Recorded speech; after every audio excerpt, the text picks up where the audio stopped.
The next session of our program is a lecture and a lab tour by Professor Jianren SHEN, titled Deciphering the Mystery of Oxygen Production by Photosynthesis. Professor SHEN works at the Research Institute for Interdisciplinary Science at Okayama University. Again, if you have any questions or comments during this session, please feel free to send your questions through the Q&A box. Professor SHEN will answer your questions in the second half of the session. Professor SHEN is in his laboratory now. Let's see if Professor SHEN can see us. Professor SHEN, can you hear us? Yes, I can hear you. Thank you, Saida-sensei, for your introduction. Hello, everyone. Good morning, good afternoon, or good evening. I'm Jianren SHEN in the Research Institute for Interdisciplinary Science at Okayama University. I will introduce our research work briefly. First, I will introduce our work by a PowerPoint file, and then I will show you my laboratory very briefly. So I will show what we are doing in our laboratory. We are studying the photosynthesis, the water splitting reaction performed by plants and various algae. And what we want to know is that how water is split to produce oxygen and chemical energy. Photosynthesis is a process performed by plants and various algae to use sunlight to convert carbon dioxide and water in the atmosphere into carbohydrates and oxygen. These carbohydrates provide energy for most of the life forms on the Earth, and oxygen produced is the source of oxygen in the atmosphere, which we breathe every day. These reactions are performed by a series of protein complexes located in the cytochrome membrane in the cells. And what we are interested in, and what we will talk today is that this photosystem 2 protein complex. This protein complex utilizes light energy to split water molecules into electrons and protons and oxygen. These electrons and protons are energy sources, provide energies to synthesize carbon dioxide into carbohydrates, and oxygen is the source of oxygen we breathe every day. This is the reaction written here. It's a very simple reaction, but just starts from 2 water molecules and utilize light energy. Then it generates 1 molecule of oxygen and protons and electrons. But this reaction cannot occur without a catalyst. So the catalyst in photosynthesis, and it is also the only catalyst in nature that can produce oxygen, is called the photosystem 2. And we are interested in this reaction mechanism. So first we want to solve the structure of photosystem 2. Okay, but before I go to the structure of photosystem 2, I will introduce how oxygen is produced. Oxygen is produced first around 3 billions of years ago on the Earth by cyanobacteria, the ancestor of modern cyanobacteria that can perform oxygen evolving photosynthesis. The oxygen is then accumulated very gradually on the Earth. It took a very long time, and after oxygen is accumulated, we can live on the Earth. So this is the cyanobacterium we are using. So we grow this cyanobacteria. This is from a hot spring in Japan, like this, and purify the protein complexes. This protein complex is very complicated. It consists of 20 protein subunits, among which 17 are transmembrane subunits and 3 are extrinsic subunits. So it's a multi-protein complex with a molecular weight of 350 kilodalton. And we made a crystal. This is the crystal of the protein complex, and we use the X-ray diffraction to solve the structure. This is the X-ray diffraction pattern. And the structure we solved is look like this. It is a dimer, consists of 2 monomers.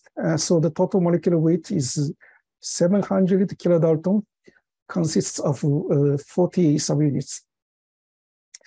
We solved the structure at a resolution of 1.9 angstrom.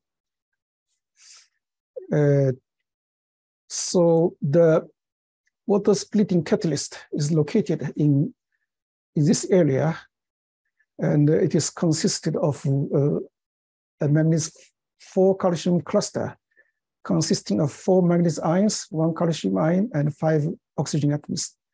And it looks like a chair form. If we took this form out of the protein complex, look like this, look like this totally chair form. So the distortion is caused by differences in the bond distances between manganese and oxygen.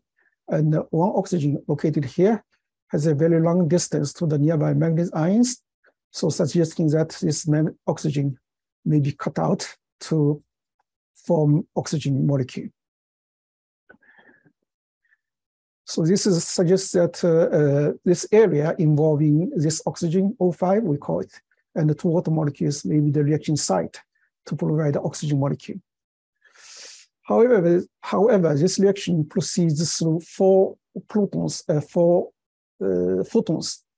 So it proceeds a so-called S-state transition. And in the before reaction, it's in the S1 state. And our crystal structure is also solved in S1 state. Then after 1 photon comes in, it goes to S2 state. And then 1 photon comes in, it goes to S3 state. So in order to solve the mechanism, we needed to solve these intermediate structures. And this is performed by a pump probe experiment. We illuminate the crystals from this direction, then illuminate it with an X-ray. This X-ray must be very short, so we use the X-ray free electron laser, which is a time of 10 femtoseconds.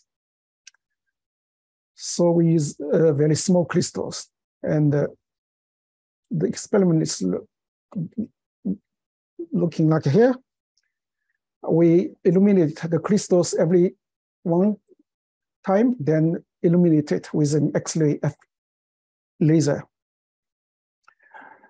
You cannot see the X-ray laser, but the experiment is anyway performed by this method. So finally, we solve the structure in the S3 state, which means that it receives 2 photons and the 2 electrons are going out. Comparing the state structure in the S1 state, dark stable before reaction, you can see that an oxygen is inserted during this transition. We call it O6 near O5. So this O6 and O5 can form an OO bond. And in the following transition, this OO bond will become a molecular oxygen and released as an oxygen molecule. And the next water molecule will comes in to replace this O5, so it goes back to the this S1 state structure. So this is the structure of the catalyst for water splitting and for oxygen production. And this catalyst is very important, as I mentioned. It's the only catalyst in the nature that can split water to produce protons, electrons, and oxygen by using the sunlight. Okay, I will show you my laboratory very briefly, how we perform the experiment, how we produce purified proteins and the glow crystals and analyze the crystal structure. Okay.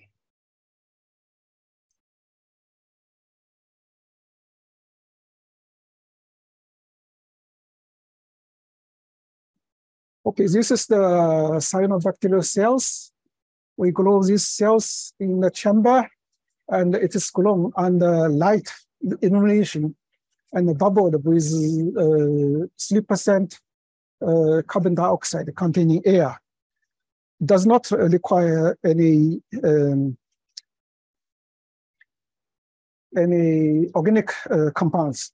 It can grow phototrophically by light, by using the light. And after we grow them, we collect the cells by centrifugation, like here.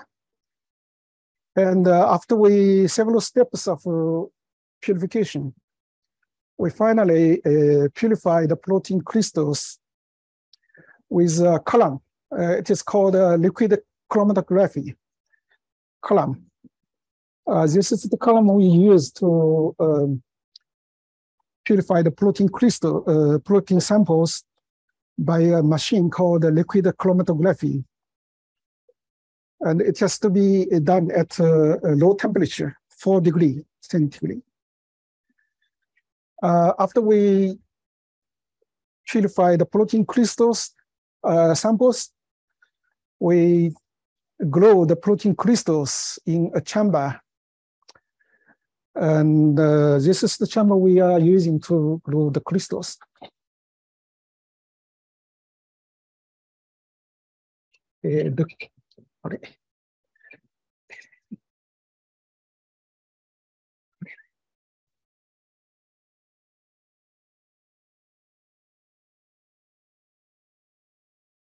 The crystals are grown in this small plate, and you can see there is a green color. The protein complex is in green color. The color is due to the chlorophylls, the same as leaf color. The crystal is very small, so you can see the picture of the crystals. It's here. This is the picture we taken from the crystals. We can grow this many numbers of this kind of crystals. And after we get this kind of crystals, we freeze them in liquid nitrogen and bring them to the synchrotron radiation facility. In Japan, it's called SPLIN-8.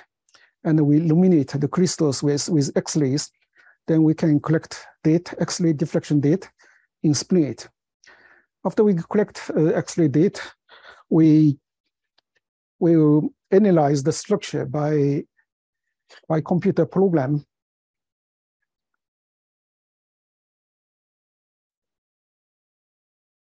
And this is the place we are analyzing the crystal structure.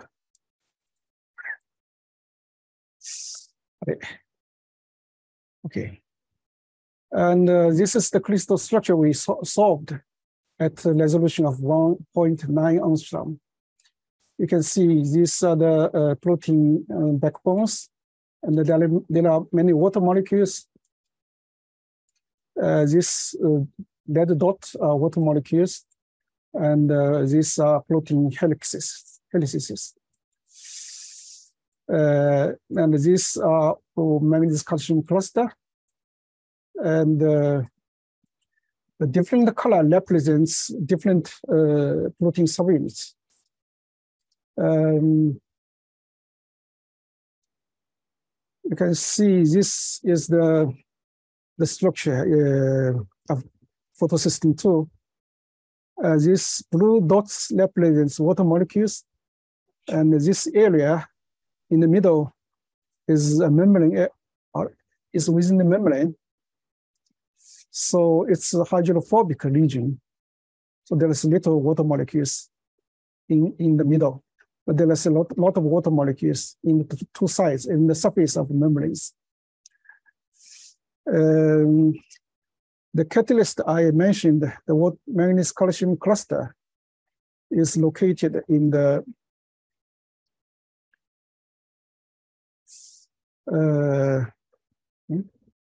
okay, this is the water splitting catalyst located here. The purple ones are manganese ions. There are 4 manganese ions, and this one is the calcium ion. And the 5 metal ions are connected by 5 oxygen atoms. There are 4 water molecules serving as terminal ligands.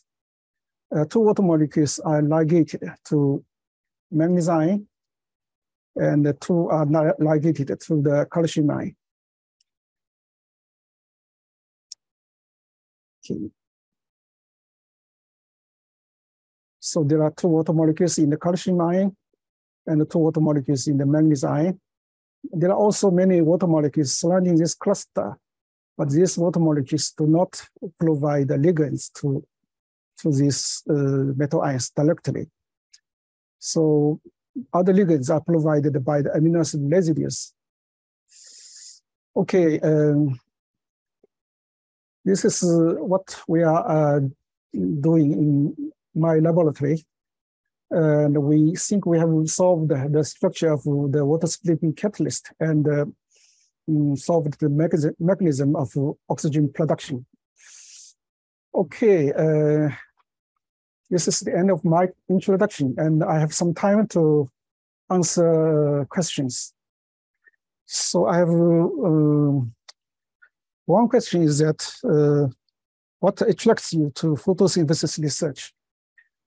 As I mentioned, photosynthesis produces oxygen and carbohydrates and sustains almost all life forms on the Earth. So this is a very important reaction on the Earth. And the mechanism of oxygen production is still not known. So if we can solve the mechanism of photosynthetic water splitting, it cannot not only provides the mechanism of photosynthesis, but also may provide a design principle for artificial photosynthesis to synthesize artificial catalyst to split the water and produce hydrogens. So hydrogen is the energy source for is the modern energy source, and it's a clean energy. So it's very important. This is the reason why I'm interested in photosynthesis research. The second question is that why did you decide to do research at Okayama University?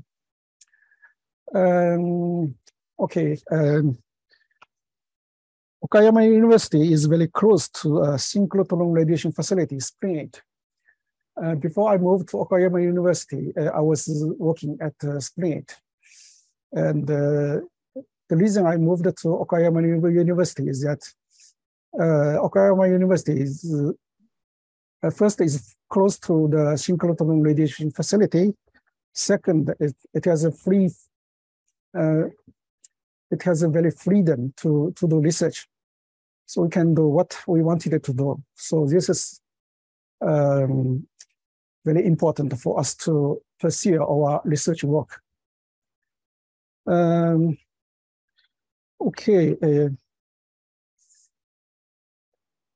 think I have finished my introduction, and I hope you enjoy my laboratory and to be able to see you in the near future. Thank you for your attention.